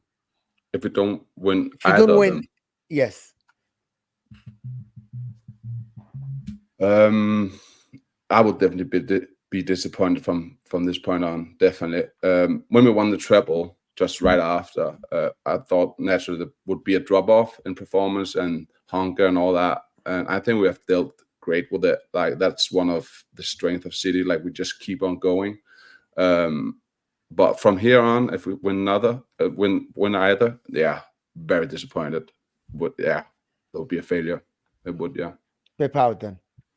No. Pep out will be trending. Nah. Pep out will be trending. Never. Not after winning a triple. Come on. Let's not be ridiculous. Okay. Thank you so much, Sai. I know you gotta go. Appreciate you, buddy, coming on. Thanks, everyone. Thank you, Bye. everyone. Have a good evening. Bye. Love, bro. Going back to Chelsea, guys, and I want to get Mike's opinion on this Palmer situation with Saka and all the stuff and the other guys. This thing that has been going for forever about Palmer and Saka. Before I do that, can I do the super chats? Ben is saying, Dayo, we are the shit team for 15 years. You should win against us. I don't think they should. Nobody said they should. Some Arsenal fans said, Ben, but not a lot of people. African cats, until the Premier League stop thinking too much of the money and caring about players, Premier League teams will be out of the European competitions each time. Bro, they won 2 out of the last 3, and Liverpool won the final against Liverpool. So it's absolutely wrong. The money attracts the best players around the world and the best coaches. It's as simple as that. Why do you think everybody went to Serie A in the late 90s, early 2000s? Money and best coaches. It's a simple. Fame, money, exposure, everything. So I disagree. Everybody will follow what the money is. That's the key in life. Enigma is saying Palmer is not even a winger. I don't even why they compare him to Saka. He's a midfielder, and City needs a touchline winger. He is a winger though. He's a winger, and he can play as a 10 as well. He's a right winger, and he's a 10, bro. He's both basically. Put it that way. Well, what is it, Mike, about this Palmer situation? Because a lot of people now went far ahead to say Player of the Year. Oh, jeez. For 10th place, Chelsea. Player of the year. We're ninth, mate. Get it right. We're ninth. Hey, at least you're not, bro. By the way, Chelsea are going to finish just finish above Man United. Then we're good, all right? We're free. No, the thing is though, we're 3 points. We're 3 points off of 6th right now, right? I know people look at the league position and say, "Oh, he shouldn't get it." But honestly, without Cole Palmer, we are in a relegation dogfight. You're going to finish 6th, then. We are in a relegation dogfight without Cole Palmer. Yeah, wow. The way everything goes through this guy, the amount of chances, like I said, he creates for us, the goals that he's scored, back-to-back hat-tricks at Stamford Bridge. Do you know what I'm saying? He's the best player in the league right now on form. Let's be real about it. Do you know what I'm saying? So I don't think he should be overlooked for Player of the Year because we might finish. Obviously, we're not going to be in the title race right now. But in the context of our season, without Cole Palmer, we're literally looking at relegation. I'll be real. Most everything comes through him. Poch literally said we're a one-man team. And that's what I watch when I watch us. There is no outstanding player this year, I don't think. So Palmer's got a chance as much as anyone. Wow. He has to be in that conversation. I don't think he should get shut down because of our league position. Definitely. No, I understand that. Look, Don. You guys, I know Chelsea fans. You guys love hyping up your players, and you're specifically hyping up Palmer because you guys have been dead food all season. Let's be honest, dead food all season. A lot of your players have underperformed, from Mudryk to not Caicedo. I could say Caicedo's been decent this year. Enzo Fernandez definitely. Jackson at times been woeful. The only bright spot of your season. Been good. Jackson recently, yeah, he's been a little bit better. I mean, I haven't watched all of your games. I remember when I've I heard a said he's lot. better than Darwin Nunes, and people called me crazy. Of course, he's better than Darwin Nunes. I swear to God, people course he called me is. crazy. People called Nah, me like, he's- I'm he's a- mad. he's a I'm bet- an idiot. He's a I'm not better saying footballer. it's a conversation, right? It's a conversation. Like, Mo, you just think he's a better footballer than Yeah, Darwin he's Nunes. no, he's I better think on he's the a ball. better no, it's not the word footballer can apply to a goalkeeper. What I mean is that he's a better forward for a team than Darwin Nunes, in my opinion. Because Yeah, his his link-up play link-up's is too nice, better, he can pass better, his hold-up play is better. So Jackson works better in a team that possesses the ball a lot, and Darwin is better in a counter-attacking team. Darwin is very good if you are sitting if you're sitting back and there's 50 yards for him to run in. That's fine. Yep. Which is for a big team, it happens less often than when you have other Yep. teams. Like, this is what I mean. Like, if you're a big team, you normally would have 80% of the teams that play against you will sit a low block. So Jackson would be better than Darwin Nunes for me. Does that make sense? Yeah. That's Yeah, my no, point about it. Jackson's definitely a better player than him. Like when you watch him on the ball, As a yeah. forward, normally Yeah. is better. Yeah, Yeah, better it's just attributes as a finishing. forward, right? He needs to But- sort out his finishing. I think Darwin's got better movement. Like he finds himself in better positions. But Jackson, when he sorts out his movement and his finishing, he's going to be dangerous, man, because his all-round game is good. We play better with Jackson. Who's okay, a simple question, Mike? You watch. You're more like you're very knowledgeable about European football. Who has higher ceiling? 23 and a 24 years old. Darwin is 24. Jackson is 23. Who has a higher ceiling for you as a forward? Don't look at Chelsea as nine. No, because I remember watching Jackson at Villarreal, and I just thought to myself, he's a very good winger, but I could never see him as a striker. That's what I was as thinking. a forward. Okay, as a forward, Yeah. he might be at the Yeah. winger next season. Yeah, I would say that's Jackson's better position, where he's able to drive at defenders. I just don't think he's a striker. I really don't. He's not clinical enough. And that's the same thing with Darwin as well. But Darwin doesn't really have the attributes to play out wide. I think he has the attributes to play more as a striker. But let me take it back. So they were comparing Palmer and Saka. This is what's going on, Mo? Palmer and Saka, Palmer and Foden, Jeez, Palmer man. and What Son. Why Is it Palmer Saka? and Youngman Son? Why Why- is Saka compared to Why? everyone? I don't Yes. get it. Do you know what don't actually, get Mo? it. It's funny. I tweeted this on Monday Because night. the same age, as soon as because the same age as group. soon as Same Palmer scored that, position, same age Same group. age, they like pop him up, English, Arsenal, both Arsenal. English. I Why personally, can't he be compared? I don't get this. I think And I Palmer's like better. comparisons. It I creates think- content. I No, think look, it's I great. think- No, hold on. I think Jamie, Palmer's before you better. come in, Don. Before you come Palmer in, is a very Jamie. good player, but Before- let's give it time. It's one That is- season this guy's had. One season. How long has Saka been doing it for? Oh, listen. This is what He's a people very like good to player, do. Palmer. I'm not going to By dispute the way, that. as an Mo, actual- I will still pick Saka. By the way, I'm tired of this. I'm tired. Every single time we talk about Saka and Palmer, all they like to do is bring up history and the CV and what he's done. No one is talking about what he's done on his CV. We're talking about their attributes. When you use your eyes and what you see them doing in the game. Saka in this Chelsea team is not doing what Cole Palmer's done for us this season. I know that for a fact. Yeah, the way Saka plays the game, he is not doing that because Palmer has a lot more to his game, right? A lot more to his game. And I said this from early doors because I've been watching Saka from when he first broke through. And like I said, for me, he can become world class. But in terms of what I need him to do to become world class, I don't see it consistently. Too many games go past Saka. Too many. He's Casper in too many games. You know, too many games where he gets a goal and assist, but the rest of the time he's not playing well. There's too many of them performances. Palmer, like I've said, he's the type of player that I like. Like I had one in Eden Hazard. Yeah, obviously Palmer's not as good as Hazard on the ball, whatever. Hazard could be the best player. until you say so. Hazard could be the Hazard could Not be yet. the best player. Whoa. Hazard could be the best player on the pitch here without getting a goal and assist. Palmer's performing even away from the GNA, bro. Away from the GNA. I think at the end of the day, right? Rashford at that age was better than Palmer. We saw what happened. Dele Alli, we've seen what has happened. We can mention players who, like, in their first year, they were like amazing. Give it time is all he's saying. This whole talk about Palmer. Yes, he's a good player. Why don't you give it time? No, listen, hold on. Why? Answer my question. Because it's just been one season. If he drops off next season, good example. Let me use good example. Let me use one of my players. Martinelli was good last season. He crap this season for me.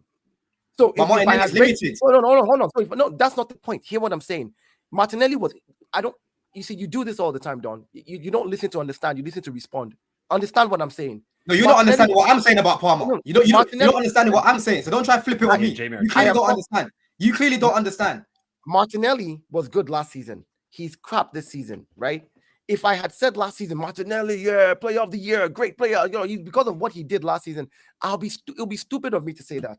Like, of course, I can say, oh, he's a good player, he's a good winger. I love the way if he improves next season. Palmer is a very good player.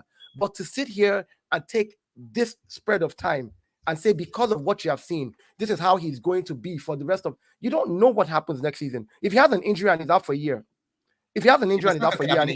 no, I'm saying if anybody can, I'm just saying, What we're doing it. No. Yeah, I don't get this. We're doing it. All I'm saying is give it time. These comparisons that you do doesn't make any sense. No, it does make perfect sense to me, because when I look at them, it does make perfect sense, because you're talking about sample size. Sample size is a completely different debate to looking at their attributes, bro. Yeah, you tell me what Saka can do that Palmer can't do. You tell me, Daniel. Go on. What are we doing here? I tell you what Saka can do that Palmer can. No. I'm asking you. Name me an attribute that Saka has over Palmer. An attribute. For example, in the team right now that Saka is in, they're second in the league because of Saka's goal contribution. Palmer's goal contribution for year 10th in the league. Okay, that's something Saka can do that Palmer can't do. Is that what you want to hear? No, because Saka's goals. Hold on. You're asking about talent. You're asking about talent and dribbling. No. And technicalities in passing. And if Saka can, I am asking you that because that's what I'm speaking about. Half of Palmer's goals are penalties. He scored 9 goals are penalties. Yes, 9. He has 18 goals. Half of them are penalties. What are you talking about? As soon as a guy, half of his goals are penalties. You're gonna let me get a word in. You're gonna let me get a word in. Are you gonna let me get a word in? Yeah. As soon as a guy moves the goalpost like this and doesn't want to count penalties, that's when you know they've lost. No, I'm counting them. Even away. Hold on, Dio. Easy in the discussion. He's not letting me talk. He's just not letting me talk. We need to hear each other, people. He's not letting me talk. He's just not letting me get my point across. I asked you to tell me what Saka has over Palmer. You haven't been able to tell me. You told me, oh, Saka's goals have got us challenging. Yeah, that's fine. But guess what? Palmer's goals haven't got us. I can answer that, Don. To be honest with you. I can't. Let me respond back to Dio. Why do you want him only to answer? I can answer this. No, because he's shouting at me. So let me respond back to what he was saying. Yeah, I'm using your logic, Dio. You're saying that Saka's goals and assists have got you in a position where you're challenging right now, right? And like I said earlier, before you weren't even on the screen. Yeah, Palmer's goals and assists have got us not in a relegation dogfight, right? Right now, as bad as Chelsea have been this season, we've been laughed at, we've been in the mud. We are 3 points off of 6th with a game in hand, and we're playing you on Tuesday, by the way. So don't make sure Palmer does not dunk on your head top. Yeah, Palmer has scored 9 penalties. Right, what's he supposed to do? Miss them? We win penalties. He takes them. He's got to score them, bro. He's taken some high pressured penalties against you guys. He's taken a high pressured penalty against the team that dumped him to the side in the last minute. By the way, do you know what I'm saying? He's taken some penalties where guys are crowding around him, and he still scores. Do you know what I mean? And away from the penalties, he scored 11 goals, bro. A range of goals, a header. You know, beating like 3-4 players, dropping them on their ass, just doing things which are just natural ability. Do you know what I'm saying? You can't watch the game and love the game and say that Palmer hasn't got more to his game than Saka. I'm so sorry. What I would say Saka has over Palmer is probably his strength. Yeah, and maybe I'd probably say burst of pace. But Saka's not as quick as what he was. I'll be real with you. Everything else, bro, Palmer can do plus more. I'll be honest with you. Palmer can do plus more, bro. It's very clear. Just watch the game. Mike, before I go on, Mike, is there anything you want to add? Because I thought I was listening to Palmer's PR team, to be honest. That's what I thought I was listening to. He's a Chelsea fan. He's going to do his shining star. No, of course. And Palmer looks like a baller. He definitely looks like a baller. Does he have world-class potential? Possibly. But I just need to see more. And I need to see more in high-pressure moments. I don't want to see it against a Man United in a chaotic game. I don't want to see it against a Burnley. I don't want to see it against a Sheffield United. I want to see it in the Champions League. I want to see it in the Premier League title race. And then I can give some massive props to Palmer. Looks like a baller. It's just too early to say that, yes, he is going to definitely be better than Saka. Saka has been doing it for now 2 to 3 seasons. He's played at a World Cup.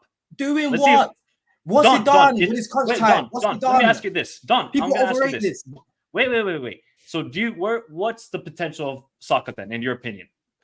I've told you already, bro. I think Saka can become world class. But what I need him to do to become world class, he doesn't do it consistently, bro. Yeah. And you keep saying, I don't know if Palmer's gonna do it next season. Yeah. One thing that Arsenal fans like to talk about is the team that Saka came in when he first started playing. Or look at the team that he was playing in. He carried that team, right? This team right now is not as bad as what it's made out to be. But the structure of the team and the coaching in his team has been poor. But guess what? It doesn't affect players like Palmer. It doesn't affect players like Gusto. Palmer next season isn't going to turn around and just become a different player where he's not trying to beat his man. You know, where he's not trying to create chances for. But he people. might not put up the He's same only numbers gonna- as this season, Of- though. of- That's of the thing. course. Of course, Yeah. bro. The numbers this season are ridiculous. 38 GA in your first season is mad. I'm not saying that next season is gonna beat it, but what I'm saying is this season he's putting up those numbers, yeah, in a team which is our B team, bro. Yeah, a team that's missing about 3-4 players that should be starting for us, bro. A So team that can he hasn't. be the- Hold on, So- bro. A Yeah, team go that hasn't even got a striker. Do you know what I'm saying? So for me, I think Palmer will put up numbers even more consistently next season, bro, because of how he plays the game. Is what I'm saying. Do you know what I mean? I don't Would see you him build changing your how he team plays, bro. around? Would you build your team around then Palmer and say, yes, you're the guy. You're gonna Yes. lead us back to the Premier League glory. Yeah. Yes, Okay. bro. Of course, I'm building my team around Palmer. I'm building. And my you team don't think around Saka these can be guys. that guy? Saka cannot be that main guy to lead Arsenal to a Premier League title. Bro, I've told you already. If you put Saka in my team, Jesus Christ, the memes you'll be seeing of him every single week, it will be peak for him. He's not. You know what He's I'm not going to answer. He's not going to answer the question. The question you just asked him, and this question has been What- posed many ask me the times question before. again. Ask me the question again. Exactly. You see, you didn't hear the question because you're just waiting to respond. Ask him the question again. Ask me the question Me. again, bro. Yes. Yeah, Ask him that the it- question again, please. Would you? Please. So do you think Palmer could be the main guy in a Premier League winning team? And can Saka be the main guy in a Premier League winning team? Yeah, I think Palmer can definitely be the main guy in a Premier League winning team for us, as long as we build correctly in the summer and obviously keep building like that. These lot keep learning, they keep building that And cohesion. Saka, no. But Saka, he hasn't got that X factor, man. We've already spoken about this earlier on. He just hasn't got it. He hasn't got it. You know, towards the end of the season, 35 appearances in crunch time. 3. You want to talk about penalty goals? Yeah, Dio. Mine's got 3 non-penalty goals in 35 appearances. Towards the end of the season, where is Saka? We can't find him. Where are you, Bukayo? We don't find this guy towards the end of the season. You know what I the mean, funniest thing he is. did Hold score on, hold on, against sorry, Bayern, hold on, so- hold on. You know what the funniest thing is, right? Bukayo Saka is such a horrible player. He's a player that you cannot build around to become a. No, he's a player that you cannot build around to become a Premiership winner. But yet you want to compare your great Palmer to him. If he's that bad, why are you comparing Palmer to Saka then? These are the questions I ask myself in my head. I'm like, I don't get it. You talk about Saka as though Saka is no. You paint that picture as though Saka is a non-entity when it comes to playing. He doesn't have the X factor. He's not someone you can build around. He's not somebody that can win the Premiership for a team. Saka doesn't have it. But yet you're comparing Palmer to him. Like if he's that bad, your comparison you shouldn't even be talking about him. He shouldn't even be in the conversation. But the problem is he lives rent-free in your head. He lives rent-free because you know that he's that good. And that's why you keep comparing the guys that you have to him. Every single time. Yeah, Don, every single time. Sorry. I don't think that's the reason. I think Exactly. I actually think I'm gonna answer this being a neutral. I think the reason people compare players to Bukayo Saka is what Arsenal fans do with Bukayo Saka in the beginning of the season. He's better than Vinny. I can have my player. Let me finish, Dio. Let me finish. I'm not talking about you, Dio. Don't cry then. The PR in the beginning of the season. I wouldn't replace him with Mbappe. I wouldn't replace Salah with him. He's playing better than Salah. Some Arsenal fans, and Mike and Jamie can correct me. The way Arsenal fans spoke about Bukayo Saka is the reason why people are saying, well, maybe he isn't as good as you guys said. Which is the same is going to happen to Cole Palmer this next season if he doesn't perform. I'm going to tell you. Yeah. Doku, for example, Doku this next season. If Doku performs and Palmer doesn't perform, you're going to get Man City fans and say, well, what are you saying now? Do we regret selling him or Doku's better? It's all about how you hype up your player. It's called PR. It's called social media. The way Arsenal fans spoke about Saka in the beginning of the season is, well, this guy's the next big thing. He is. Some people say Ballon d'Or. Saka. So let me say this. Some people said he's gonna compete for Ballon d'Or. Okay, wait, there's no way. Some people, I'm gonna tell you what happened, man. Some people said when Arsenal win the league this season, Saka will be on the pedestal of Vinny's and Mbappe's on the Ballon d'Or if England win the Euro. Hear it out. They said when Arsenal win the league this season, and if England win the Euros, why not Saka? Because they said he's nailed on the right side. You remember that? Southgate will never sub him out. He's the nail gun right. They said if England win the Euro, Arsenal win the league, why not Bukayo Saka for Ballon d'Or?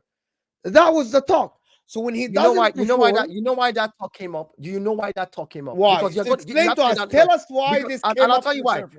Because the original short list of men for Ballon d'Or, Saka's name was on it, Jude Bellingham's name was on it as well. And that's the reason why those stupid Arsenal fans started making that statement. His name made the short list. So you have to say it in Okay. context of what people didn't just wake up one day and just come up with the idea. No. Here's what it is. I think he has a point. That's Guys, how he I has feel. a point. He has a That's point. the He has a point. That's He has a the point. reason He the has a stupid point. fans started saying that. They found a little I didn't know loophole. that because Yeah, I that's what I'm don't saying. follow 50-man shortlist Ballon d'Or. I know, I agree. No, I agree with you. I I'm don't just follow like, the 50-man shortlist. I know. Listen, Ballon I d'Or, agree bro. with you. I don't follow it too, but I see. wait until the last I'm just 10. letting you know. I'm just letting you know the reasons why certain fans will say that, and that's stupid. Now, there's a big difference between me bigging up my boy and not comparing him to anybody, just bigging him up. And the minute I big him up, rival fans like Dom. Didn't are you like, say that "Why-" Saka is the same as Salah? I never said that. I have. Okay. In fact, what did I say? I said I would take Salah over Saka any day. I've always said that. Okay. Go and Fair check. enough. Go and Fair enough. check the I believe you. history. I don't need to check. Once you said it, I believe you. I'm never going to say anybody said is that. lying. The only reason is I'm that- bigging up Saka, without comparing him to anybody, because if you go hear me about Saka, I never compare him. I only big him up. The only reason I'm bigging him up is because I have seen a player who came from the academy, played left back, changed to right wing, has carried the team in his own time when we were in the mud, and at least was a shining factor for us. And because he's young, 22, can only still improve. So I big up my boy because I feel like, you know what? It is what it is. This guy can only get better. But I don't compare him to anybody. The problem is when we big him up, rival fans jump out of the woodworks and say, well, no, this person is better. This person is better than him. And I'm like, what are you doing? Who's comparing who? I'm just bigging up my boy. Yeah, I am That's gonna. all it I'm is. gonna say why would I choose Saka at the current moment? Why I would choose Saka? He's stronger than Palmer. He's quicker than Palmer. I actually think he actually this season his game is not bad. Right, his game is not bad. People think he doesn't go outside. Outside, he does and cross with the right foot. People just choose not to see it. By the way, people choose not to see that part of the game. Yeah, but not okay, yes, because he's a left-footed player, like Cole Palmer, who scored 90% of his goals with the left foot. He's just a left-footed player. Yeah, I'm not gonna blame Cole Palmer for scoring with the left foot only. He's a left-footed player. Number three is Bukayo Saka. Rarely I see Bukayo Saka facing a defender face to face. The majority of the time when Bukayo Saka receives the ball, the defender is already man to man. It's like Haaland, you know what I mean? Marked man to man. He doesn't get the space that Cole Palmer gets a lot of space. You can put it down to he's intelligent. Let me finish. This is how I see the game, right? This is how I see the game. Cole Palmer, there's not a lot of pressure on him to deliver every game. I get from you, Chelsea perspective, you think there is a lot of. I actually believe there is more pressure on the likes of Enzo, right, to deliver every game more than him. Caicedo, because of the price tag, right? People slaughter Raheem Sterling when he doesn't play. By the way, Mudryk, if he doesn't perform, he gets slaughtered in the media because of the price tag. I don't think Cole Palmer is playing with the amount of pressure on his shoulder as much as Bukayo Saka at all. No. I can't lie to you. Finish. This is your opinion. You can respond. By the way, I'm gonna let you respond, right? Bukayo Saka as a winger, in my opinion, has a lot to his game. The physicality, the speed, the pace, the left foot. He can cross, by the way, very, very good crosser. He can shoot, he can whip it. I believe he's a very good winger. The problem is, it's Arteta. There is no, there is no diversity in terms of the way Arsenal play. You know that the ball is going to Bukayo Saka. The opposition know that it's Odegaard, Bukayo Saka. It's all that area, bro. The wingers sprint to the opposition, sprint to double and Bukayo Saka, knowing that the ball is going there. It's literally going there. With Cole Palmer, in my opinion, as good as he's been very, very good.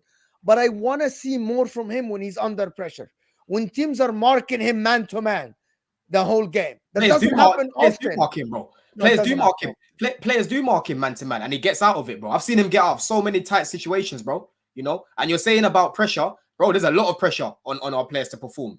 We spend a lot of money. Not as much as Arsenal. Bro, right now, obviously Arsenal right now have the pressure because they're going for the league. That's a different type of pressure. But for you to say that there's no pressure on Chelsea to get into Europe, I never said there is no pressure. I said there is way less pressure, way less. No, yeah, but there's still pressure on Cole Palmer. Don't forget, Cole Palmer's not 21. on him. Yeah? I don't think on him. On Enzo more. Can you tell me who has more pressure on? Answer. Who has more pressure? Sorry. Enzo, Caicedo, or Cole Palmer? Be honest. Enzo Caicedo, because of the price tag. Yeah, because of the price tag. That's what it is. That's because of the price tag. But what I'm saying is there's still pressure on these guys to perform. Because, listen, it's not, even though we've been in the mud, it's still not acceptable to be where we are. These lot are feeling the pressure because every time we lose, it's it's doom and gloom. You hear all these takes, Chelsea are done and Chelsea and this and Chelsea are that. Cole Palmer still needs to perform, bro. And you're saying that Arsenal are very predictable. We're quite predictable in how we play as well. When I watch us, we love to use our right hand side, and that's because Cole Palmer plays there. But guess what? He finds himself in the little pockets. He finds a little bit of space. He uses a little bit of skill to actually beat his opponent. He does different things in his game that Saka doesn't do. He switches it up a lot. Do you know what I'm saying? And that's why for me, when people are saying, "Oh, watch when you lot face low blocks," bro, we already face low blocks, bro. And Palmer doesn't struggle against them. He does well. In fact, he's our go-to player for the low blocks, like I was saying to Sai earlier. Do you know what I mean? So people need to wake up and realize what sort of player he is. He has to win Ballon d'Or this year. He has to win Ballon d'Or. Hold on, Cole Palmer isn't going anywhere. He's only going to get better. Yeah, only going to get better because, like I said, we're using our B team right now and our C team right now. Do you know what I'm saying? But that's the end of that. I don't want to even keep talking about this because I'm bored of this conversation. I've had this take on Saka for years. It's only now that I'm on YouTube, people are hearing it, and now more people are seeing it. But when people ask me the question, I'll answer it. But honestly, I'm bored of it because when Saka plays like the way he did the other day, I'm not surprised, Mo. I've been seeing his performances for years, and I tell them another comparison. Another comparison. When Saka plays on today with Kobe, big up your boy without comparing. Again, another comparison. He lives there, but intertwined. Can I ask Don a question that at the end? Can I ask Don a question? If you win the FA Cup and Arsenal do win a trophy, have you had a better season than them if you finish 6th? Of course we have. Of course we have. What are we doing there? And that's their baby boy trophy. They love that trophy. So if Chelsea finish 6th and you win the FA Cup and Arsenal finish 2nd and don't win a trophy, have you had a better season than them? Of course we've had a better season because do you have a better starting point next season than them then? Next season, listen, every season is different. We'll have to see what we do in the summer. Wow. We have to see what they do in the summer. If we finish 6th and win the FA Cup, we have had a better season than Arsenal. No one's going to tell me any different, bro. Yeah. They've got Champions League football. Cool. What are they going to go to do in the Champions League? Are they going to go win it? I can go put a trophy on the table. I can show you the trophy and say, I've won the FA Cup. You ain't won nothing. All you've done is bang drums, Ashburton army and do all of that, but then fall off towards the end of the season. Do you know what I'm saying? Yeah, that's all you lot have done when it comes to the end of it. No one's, like you've said about Liverpool, no one's going to remember the points, 1 point off of 1 point. No one's going to give a damn that Arsenal improved drastically at the start of the season, because at the end of the day, no one cares that they'll finish 2nd or 3rd. But everyone's going to look back and say, oh, yeah, remember that season when Chelsea were in the mud? You know why they won the FA Cup. They won the FA Cup by the end of it. We'll definitely have a better season. But do you know why they care? Because in hindsight now, Man United versus Arsenal last season, it's all about the starting point of next season. That's how you measure. Especially if you don't win a Champions League or a Premier League, how you measure is where is your starting point? Does anybody here agree that next season Arsenal have a starting point than Chelsea, right? Like the starting point, like where they start the race, Arsenal start the race higher, right? Bro, let me ask you a question then. Yeah, put it this way. In the summer now, yeah, cool. Because you're talking about experience a lot, right? Let's say this then. In the summer, Chelsea go buy a striker. Let's just say Osimhen, for example. Yeah. Chelsea bring in, 2-3 season pros. They bring in a solid centre back. They bring in a good left back. Again, good age, good experience. Yeah. Now you're looking at the foundation. You've got Lavia fit again. You've got Nkuku fit again. Wait, another left back. Let him finish. I want to get that. Sorry. Mike, I heard another one. The question. Mike, you can answer the question. Hold on. You got Lavia fit again. You've got Nkuku fit again. You've got Fofana hopefully fit again. All of these guys coming back, these key players. Now you're looking at Chelsea's team completely different. Yeah, because some of these guys are going to get sold as well, right? So you can't really, what would your take be then, Mo? If we make those changes? Poch will still be the coach, right? Inshallah is not. So you think, okay, so just to get the last part of your question, you think it's more likely for you to finish above Arsenal or have a better season than Arsenal next year if you win the cup? That's no. The cup, this that's not what I'm saying, Mo. For me, towards the end of the season, like I want to see better performances, right? A cup ain't gonna cloud my judgment on how badly Poch has done this season. Yeah. If we win the cup and we're still playing badly, and that's not gonna mean I'm gonna go into next season confident. That's just gonna pay for the cracks. But if I see that we play like how we did against Everton, majority of the games, we're killing teams, we're playing better over 90 minutes, then I'll be like, cool, do you know what? Let's see what this guy can do if he manages to get us into Europe. Do you know what I mean? There's a lot of work to do, man. I can't come out here and say that we're going to finish above Arsenal next season. There's a lot of work to do, bro. That's the whole. It's all about that. It's all about the likeliness of you having a better season next season. That's called the starting point. And if there's a lot of work to do, bro. If Chelsea finish 6th and win the FA Cup, Poch has done a pretty good job, hasn't he? I mean, shit. Yeah, was meant to get into Europe and then win a trophy, but end of the day, he could have done even better than that, Jamie. That's the frustrating bit. He could have done even I better. don't know if he could. Honestly, I don't know if he could. A new manager coming into that scenario at Chelsea is always going to take time to build the way he wants to play and build up his team and get trust and know who he can trust in his team. So he has to use all the players and build his team. Yeah, and but it doesn't take long. Doesn't take yeah, long. but to he ain't been there a full season, has he? He hasn't been there a full season. Oh, come on, man. He had a whole preseason. It doesn't take you it doesn't take you 6 months to realize that Ben Chilwell was not a left winger. Well, it's coming from Liverpool fans that defend Jurgen Klopp. I don't know. I think Poch if Poch finishes 6th and wins the FA Cup, I think you got a good. He's done a very good. By the way, he's done a good job. I think you got a good starting point to go from next season with all the injuries too. Yeah, because he will know 100%. He will know the team he's. Yeah, he will know the team he's got then and who he can trust. And give Poch a 6-year contract. And if they let him go and buy his own players, if they let him go and buy his own player, they let him go and buy his own players to match Enzo's extension. To match Enzo's extension. 2030. Yeah. Chelsea. Anyway, I think Chelsea finished top. I think this is very interesting that you think that winning the FA Cup is just you've had a better season because you won a trophy, yes. But the Arsenal are challenging for the league, bro. The Arsenal in the quarterfinals. It doesn't mean anything, bro. You literally no, Mo. Bro, it does. Don, I explain to you why it does. Hold on. You use that logic against these guys. You literally said no one is gonna remember the fact that you finished behind Liverpool, but behind Man next City. season. In 10 years, Don. In 10 years. I said in 10 years. No. You're talking about next season, yeah? We're talking about the present. If we win the FA Cup, we have had a better season than Arsenal, bro. Yeah, we have won a trophy, bro. That's what this game's all about. It's about winning stuff. Do you know what I'm saying? Okay, I'm not taking finishing second over winning the FA Cup and finishing in Europe and going into the Europa League. Both times I've been in the Europa League, I've won it both times. So let's make it a hat trick. How about that? Oh my days, man! I think you're gonna play Europa League. No, I don't think you're gonna play Europa League. Now England only have 4 places. There's gonna be the 5th and 6th. You aren't gonna finish 6th. Are you? No, I need to see Chelsea in the Conference League. I need to see them play. No, I think Chelsea are going to play Europa League. I think they're going to play Europa League. Yeah. 5th and 6th will play Europa League 100%. If we win the FA Cup, we play Europa League as well. We qualify that way. Yeah, it's automatic. Yeah, automatic. Anyway, listen, I gotta do the super chat and then we're gonna end. And I know Dayo have to say something, but I gotta end this. Saka has big chances created than expected assists than Palmer. Fair enough. Opinions differ, SE. I know you're an Arsenal fan. African Cat saying, come on, Don. I don't even like people comparing Saka to Salah. And why do you think you can compare Palmer to Saka? He hasn't done anything yet consistently. Can you answer that? He's literally cleared Saka's best GA in his first season starting. When in the summer, they were telling us that he ain't going to do anything. In the summer, they told us he's got no Premier League goals. So why has he managed to do that in his first season? In a shit team, by the way. Yeah, fair enough. This is your answer. SE is saying Saka, better finisher, IQ, crosser, more creative. I don't know what you're watching, man, but big yourself up, man. Honestly. Is better finisher, IQ. I can't say the IQ thing. You know, Palmer's only missed 3 big chances this season, by the way. I can't say the finishing thing because I think Palmer is a very good finisher. Jack House saying Nunes has more non-penalty goals as Palmer. It's a PR thing. Really? Did Nunes have more? Have the same. He has the same non-penalty goals.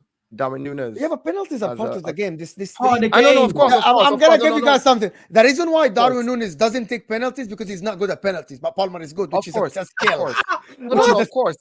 Which is a skill in the game, by the way. Darwin at penalties. No, like people just knock down penalties. It's a skill in the game that you take free kicks, corners, penalties. It's part of the skill. No, it is. Nobody's this taking guy that away. only assists from corners. Ward-Prowse. Well, he's brilliant at it. It's a skill in the game. It's a skill in the football game. Anyway, African Cat, thank you so much for becoming a member. And absolutely W's for African Cat gifting 10 memberships in the thank you so much for gifting 10 memberships. Absolutely brilliant. So if you become a member now, here's who to thank. African Cat, thank you so much. Big up for that. Absolutely brilliant. This has been a chaos, brilliant stream with completely different opinions from all over the world, of course. You guys are from Texas, London, Michael, your Finland and Norway, SI, Texas, Mo, a lot of places around the world. But absolutely, I enjoyed that. It was great. Good luck to all the teams tomorrow. I want City to win low. I want Chelsea to win low key, of course, tomorrow, because the less trophies City win, the better for the football is, in my opinion. Mo, I'm there. I'm there tomorrow, man. I'm there Or tomorrow. you In could person cook again, Hamza man. more. Is that why, Mo? No. To be honest with you, it's not nothing against Man City, but Man City fans here know that it's all about domination. I cannot have City Yeah. winning every single trophy. You know what I mean? It's not fun. It's not fun. Big up everybody that is here. Still 400 of you here. At least we can get to 200 likes. I'd rather City win because I can't stand Chelsea winning anything anymore because they are that mid-table Because they arrogant team. compare Palmer to Saka. No, not because of Palmer. No, that's why I don't. No, because they ran into some rich money at the point and then came in to the top. And now that money has gone, they realize that money has not gone, bro. They spend more than anyone else. No. When I say gone, I'm saying like now that they realize that money does not buy you the league anymore. You have to know how to play. You have to hire the right people. It You have does. to have a good. I know what we don't want, though. I know what we don't want. We do not want a Man City Coventry final. Oh, that we don't want. No, No. Oh, I would love to see a Man United Chelsea, because Man United fans will say we had a better season than Arsenal. I'm Chelsea fans. That would be hilarious and amazing. Imagine a Chelsea. Oh yeah. Sorry, said mid-table with 2 Champions League. Yeah, Nottingham Forest has Champions League. Aston Villa too has 1 Champions League. So what are you saying? Are you comparing yourself to Nottingham Forest? You have to put context on these things, my friend. You just write a post and just say. I think the conversation will be hilarious. Man United playing Chelsea in the final. It's gonna be the competition is who's gonna have a better season than Arsenal. I love Dio's tears. I love Arsenal tears. They fuel me. They fuel me. Tears? Anyway, You absolutely, don't... guys. Let's go. We love you guys. Appreciate you, everyone, and we'll see you guys. Stay here. We'll take you to Ziyad, and we're out of here, people.